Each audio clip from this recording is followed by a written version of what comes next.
Ryan's tucking the end and we're all set.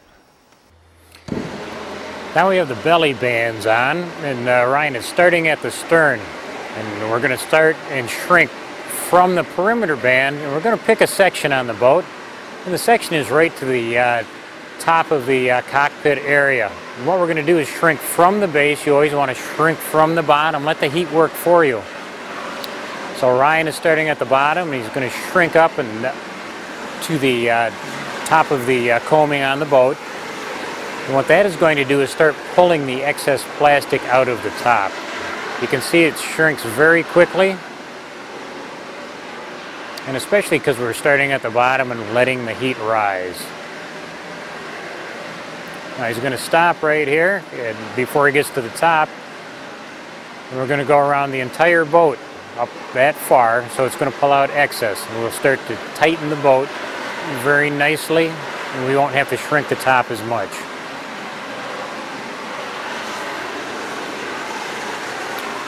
And you want to always wear your glove again at this same time, because you'll be padding the seams and making sure that everything is holding together nicely as you go around the boat.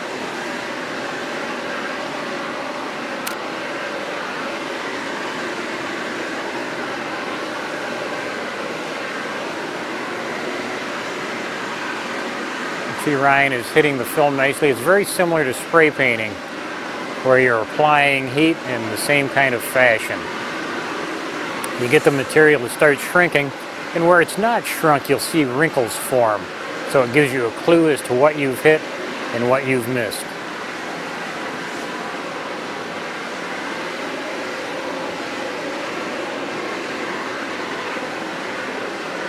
And same thing around the bow. Now we'll do this around the entire boat, and then come back and we'll put an extension on the heat tool and shrink the top. And we'll do that in sections, and the same principles on shrinking this boat will work on larger boats also.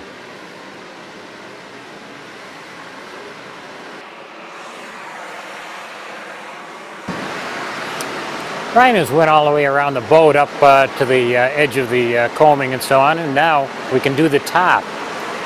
And you can see the center support strap, and where we've also put in the wooden uprights. And you want to actually shrink it section by section if you have the opportunity. And that's what Ryan is doing right now. So the shrink wrap will actually stop shrinking at the strapping going down the center and across the unit. The cover is all shrunk. Ryan is going back right now to remove the tape over the fuel vent so it can breathe through the storage season. He ripped off the small piece of tape that marked where the vent is. Now he's just cutting a small hole to have access to the fuel vent. Once he has that open, he can pull the tape off. And then we're going to put a vent over it so that it can breathe properly. And we're going to use one of our DS683 self-adhesive vents. So Ryan's peeling the backing off of the vent so the adhesive is exposed, putting it over the hole, reaching inside to make sure that there's good adhesion between the shrink wrap and the adhesive on the vent. And it's simply a matter of putting the cap on, and now the vent can breathe during the storage season. One of the last steps after the cover is actually shrunk is to install the door. And doors are put on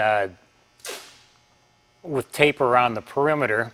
They should be put in on a surface that is not entirely flat. We want a little bit of slope so that they don't have a lot of weight resting on them. The door should look like a great big U as you're facing it, with the bottom of the U facing down towards the bottom of the boat where you're going to have access. Then simply tape around the perimeter of the unit, press the tape down completely to eliminate any air bubbles or loose edges, and then after it's taped, we can cut out the center of the door and have access.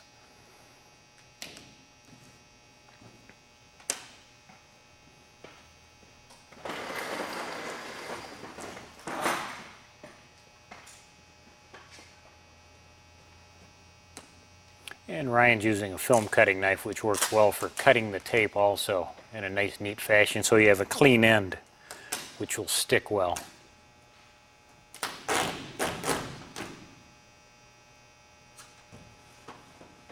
The doors do not have to be heated in, and you should not put heat onto the doors because it can deform them where they will not open and close.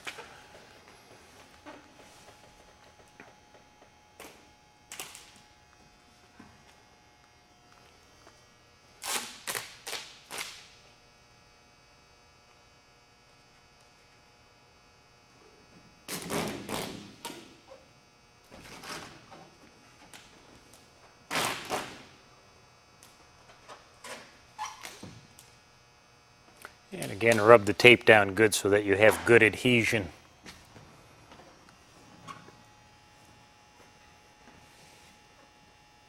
Now we can just unzip the door using the film knife, cut out the center, and you can have access.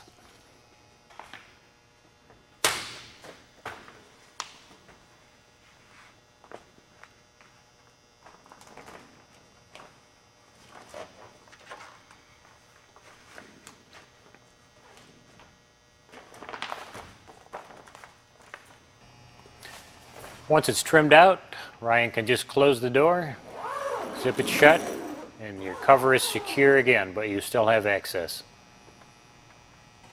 Ryan is also taping the seams and pleats just so that they don't come open. Occasionally there's not enough heat put in to make a good heat weld, so they will come open after a few days of sitting, but a simple strip of tape will keep them closed for the entire storage season. And the last step is to ventilate the cover. And we're going to use more of the 683 vents. And we want enough vents in the cover to have cross-flow ventilation. So on a boat this size, this 19-foot boat, I would put in 4 vents. It never hurts to over-ventilate. You want to have as much airflow as possible to keep moisture down.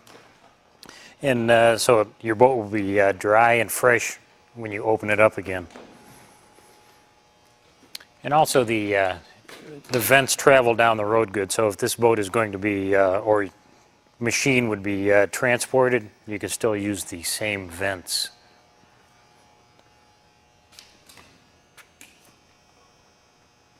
And we have a completed cover.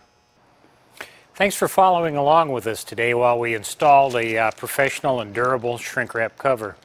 As you can see, it's fully ventilated.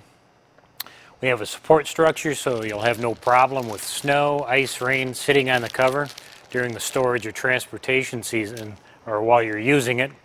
And the final thing is, what do you do with the cover when you take it off? Well, we have a recycling program that works coast to coast in the United States, also in Canada. It's called the rebag system, where you actually just cut the cover off above the perimeter band, stuff it in a bag. UPS will pick it up at your location so it doesn't have to go into a landfill. This is a